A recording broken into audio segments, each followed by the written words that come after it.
Cop Talk. I'm Raul with my co-host here, Robert Asencio. We want to welcome our listeners and our viewers. And before we start, we want to give a shout out to our sponsors and partners in this endeavor, MiamiCopTalk.com. Visit us on our website. You'll see some of our sponsors there. But we want to give a shout out to Miami Tactical, one of our sponsors, New Era Alliances, Share Your Heart, and Mainline Marlins Podcast. They are great supporters of the show. We're really excited about partnering with them. And we have a great guest with us this day.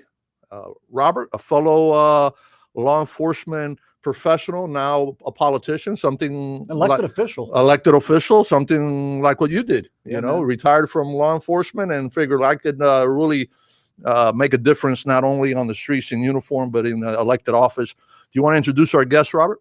Absolutely. So good morning to everybody, or good afternoon, whichever time you watch this. We're here at Miami Cop Talk, and we want to give you an insider's view into law enforcement or first responders world, not just from the law enforcement perspective, but also from the stakeholders. And I could not think of a better person to have on the show, a public servant, former Sweetwater police lieutenant, who had ran for county council and wound up on the council of Sweetwater, the city of Sweetwater. Without further ado, this gentleman's name is Marco Villanueva. And I think he will do credit by just introducing himself and then giving a little background on himself. Marco, are you there? Yeah, how you doing? Good afternoon, guys. Thanks for having me on. Welcome, brother. Thank you, my brother. I really appreciate the opportunity. And by the way, I love the show, Cop Talk. Isn't it funny how we would always say, either Talking Shop or Cop Talk, and now here you are 30-some-odd years later with your own show, and that's the name of the show. That's actually pretty funny. Yeah, and that's something that you and I have spent some time, all three of us, in different places, but, a little ventanita, drinking a little cafecito, having a little croqueta, whatever. Cop Talk. Talking about the community. Yeah. As a matter of fact, Marco, I'm sorry, Raul, but the last place I saw you was actually in the city of Sweetwater, talking to your constituents, buying them coffee, and amongst other things that we can get into, what you've actually bought the city, which is admirable, the residents of the city of Sweetwater. But let's get into this. Who are you, Marco? And tell us a little bit about yourself so we can get into the meat of this topic. So my name is Marco Villanueva.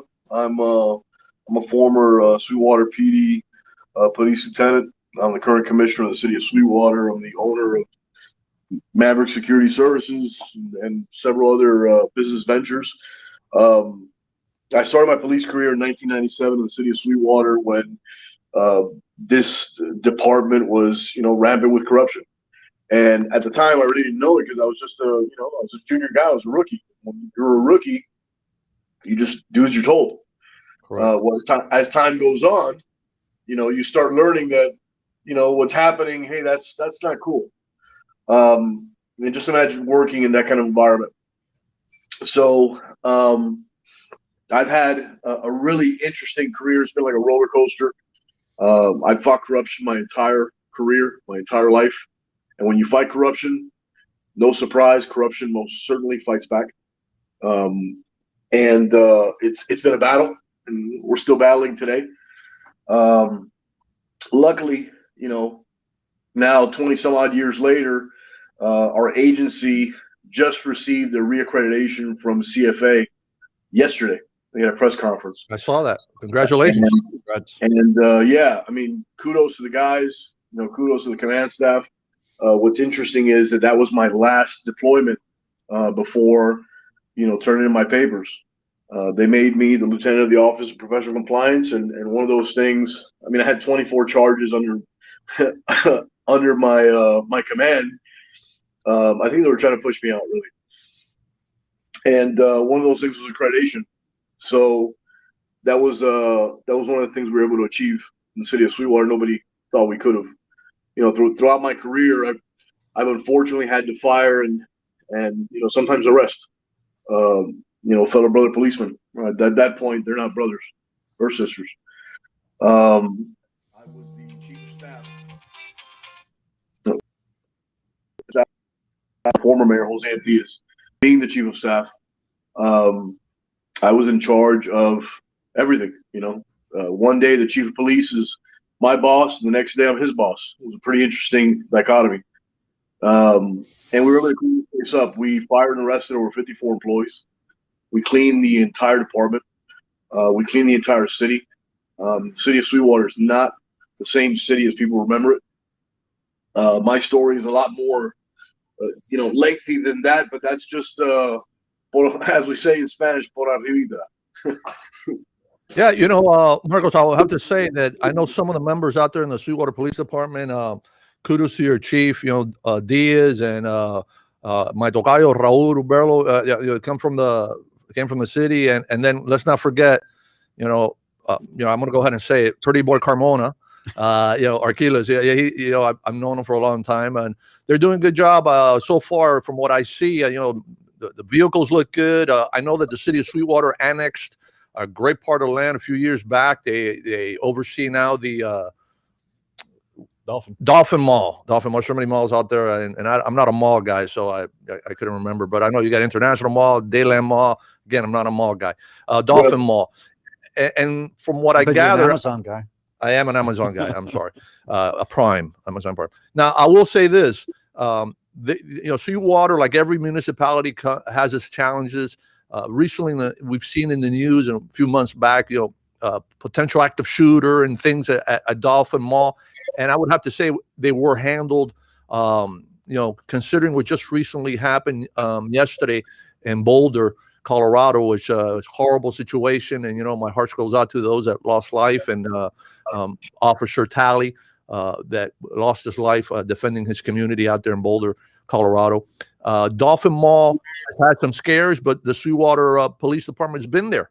And now, can you talk a little bit about the response and what the city has done to curtail that kind of situation? Well, I will say this. The previous administration, the previous police administration, going back about 10 years, Sweetwater PD has always been known for tactics, whether SWAT training or high-risk tactics, or, right. You're always going to have some kick-ass guys, some door kickers. I was a door kicker. And luckily for us, every single year for the last, I'd say 12, 13 years, we've probably had about 14 agencies conducting a yearly active shooter training in Dolphin Mall. Everything from the FBI Joint Terrorism Task Force to, Miami-Dade SRT, City of Miami SWAT, Coral Gables, NMB. So every single SWAT team in Miami-Dade County and Broward would go out to Dolphin Mall, and we'd have different SWAT scenarios, similar to SWAT roundup. So luckily for us, the majority of patrol either have, or either SWAT or high-risk tactics training or some sort of tactical training. So when it comes to an active shooter in Dolphin Mall, I mean, I'll be honest with you. Obviously I'm always going to pull towards Sweetwater PD, but when it comes to active shooter training, Sweetwater PD is hands down one of the best trained law enforcement agencies in the nation. Only because we do it so much, it becomes second nature. And the training has changed throughout the years. Remember, it wasn't what it is now. Right now it's go find the bad guy, bypass everything, and attack, and eliminate the threat. Before it wasn't like that. And we learned that lesson in Columbine, and I believe that was 1999, where they were extremely slow, methodical, and they made some mistakes and some errors. Nowadays, I mean, I guarantee you, either one of you guys would have wanted to be there at the Parkland shooting. I mean, if I had a time machine, I'd want to be there to try and eliminate that threat. And unfortunately, in today's society, this is a reality, and there are bad guys out there. There are bad people out there that are committing these atrocities, and we got to protect ourselves. Yeah. So, Marco, there was something that Raul and I were talking offline before we came in. We stopped to get our cafecito to talk a little bit about police stuff and the community. But who was it? George Carlin that said that the late great George Carlin that said on his podcast was commenting about. We spend so much time and we spend so many years, decades. It's actually turned out to be several decades now, bastardizing the police, right? Talking down about trust and distrust of police. And then now, we have what's happening on Miami Beach, the lawlessness, if you will, and people actually attacking police officers. That is an unintended consequence of this era of let's bash the cops. So let's give people a better understanding here, because we've been talking about and focusing on relations, right? Building Right. better relations with the community and giving input on training, an insider's view of training. So do you remember, those times when you've gone after a subject, an armed subject, gun in hand, and you've actually, gone, whether you're part of the Diamond or the quick entry team, right? The Rat, we call it the Rat. We used to call it the Rat. I don't know what they're calling it now.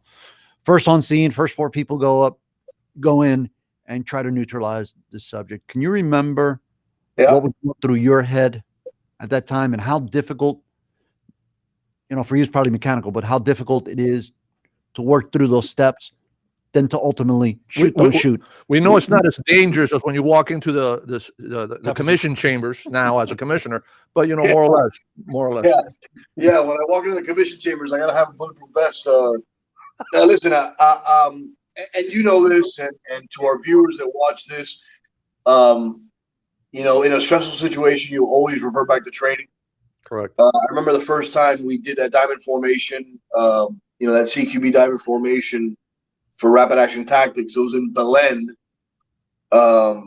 We pulled out all the kids from Belen, and that was in about 2004, 2005. And I know we did that multi-agency, and that's when we were teaching that.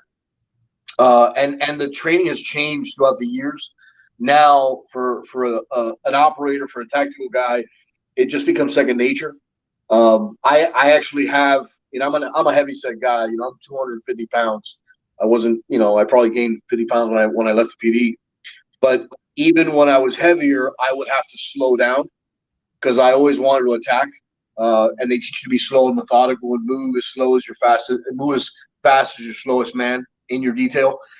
But I will tell you this, just to touch on 2 things that you guys are talking about. Number one, what's happening socially in the United States with this hating police culture, and it really pisses me off.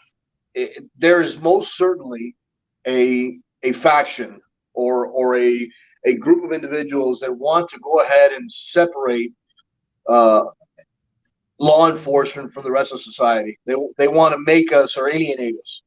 And I will tell you, for the first time in the history of the United States, when the George Floyd situation occurred, there was not one police officer that I met, not one, that did not agree that the actions of that officer were wrong. For the first time in the history of the United States, you had every single police officer, every single law enforcement professional saying, that is wrong. That is wrong, and we are not here to condone that kind of behavior. And it started to catch legs. And all of a sudden, that faction, that shadowy, again, and we can call those organizations by name, started to attack law enforcement. And here you had law enforcement saying, well, hold on a second, we're with you. Like, this is wrong. Let's work together. It was the first time in history that I can remember that. And they saw that law enforcement was about to bridge that gap, and man, did they attack. And this was literally 2 weeks prior, but it was praising law enforcement. Thank you for risking your life and being out on the street with COVID. So listen, no matter what law enforcement officers do, no matter what law enforcement professionals do, there's always going to be a faction, a group, an organization powerful enough on the other side to try and demonize us. That's just my personal opinion. Now, what's happening in Miami Beach, look, it's sad. I've always said this. Poor planning gives you poor performance. You're going to have 500,000 to 1 million people in Miami Beach. And there are only 500 police officers in the city of Miami Beach Police Department.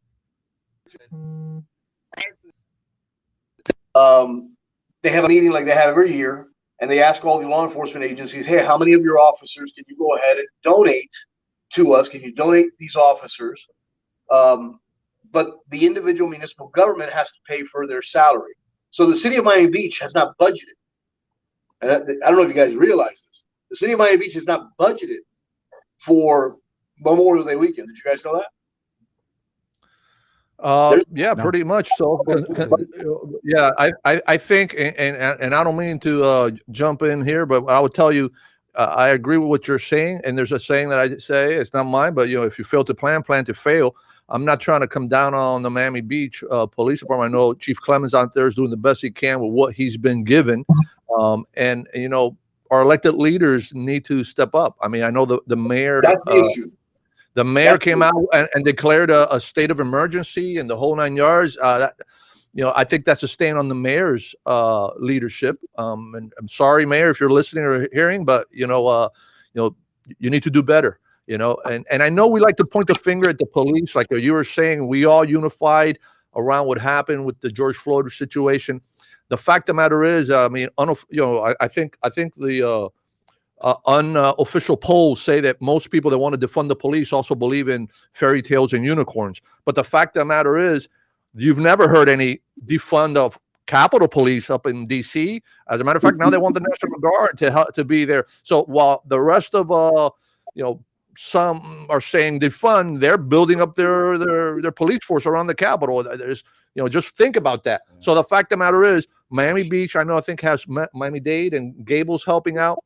But what we need is the community to help out. And people need to realize whatever's happening out there, it's national news. And we're here talking about it today, saying people got to stop, act accordingly. We've had individuals in our local community saying it's racism, is this, it's not. What it is people need to act accordingly. If I invite you into my house and you act a fool, you're going to be treated like a fool. And that is not what we want in our community. People should not be treated like fools. And first of all, police react to people's actions. No one talks about that. Yeah, that brings us to the point of, why when I talked to Raul, I pushed for you to be on the show, because you've transitioned from being an actual on-duty officer to getting elected, right? And by state law, we cannot hold two public offices, and police officer is a public office, and then an elected office is also public. So we have to resign or retire. Unlike firefighters, they can actually serve in the legislature or elected office. But here's a very good point. Let's put things in perspective. Miami Beach, what has occurred, the chaos on Miami Beach is a huge blemish, huge black eye for South Florida. There are those that believe that we definitely need to keep our economy open, and I'm one of those. But we brought crowds to South Florida, right? Correct. Crowds converged on South Florida. And during the last 2.5 weeks of spring break, there have been over 1,000, I think it's almost 1,100 arrests as of last night, the city of Miami Beach. There have been over 102 firearms seized. So that tells us that people are carrying guns out there, which are always dangerous to crowds. Homicide. I think they Yeah, we've had several homicides on the beach. Let me say this, if I can. Let me just close out this thought, because I want to get right to you, Marco, and I know you're gonna jump on this.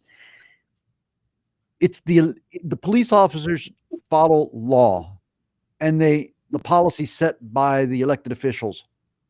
Why did you run for office, and how do you find that dynamic? And now you're sitting on the dais presiding over enactment of law, and it affects law enforcement. We definitely need more perspective on the diocese, right? Let me tell you something. First of all, the officers in the city of Miami Beach PD, if you're watching, kick-ass job. Kick-ass job. Keep doing what you're doing. If you notice, the out-of-towners that come to Miami Beach during Memorial Day, they come with a different mentality. And notice I use the keyword out-of-towners. Why? Because out-of-towners think it's okay to throw buckets of water on police officers. Out-of-towners think it's okay to spit on police officers and call them names, and they have absolutely no repercussions. In Miami-Dade County, you throw a bucket of water at a cop, get ready for the repercussions. And we will work within the letter of the law, but I guarantee you there will be a use of force. You don't throw a bucket of water on a cop. You don't berate cops. You don't sit there and attack police officers. And that's one of the things that started to piss me off towards the end of my career. The bureaucracy in law enforcement, tying officers' hands. You remember the UPS shooting? Well, I did an interview, and Robert, you know that I shoot straight from the hip. I'm not a very good politician, but I think I'm a great public servant. And they were like, well, why did the officers in the UPS shooting, why didn't they, why didn't they stop? Why didn't they use different tactics? And here come the Monday morning quarterbacks. And I was, you know what? You know what they should have done? They should have thrown stop sticks. Oh, wait a minute. We don't have stop sticks in Miami-Dade County. You know what they should have done? They should have rammed the truck. Wait a minute. Hold on a second. Per policy, we're not allowed to ram. You know, they could have shot out the tires. Wait a minute. Hold on a second. We're not allowed to shoot out the tires. We're not allowed to do anything other than watch and react.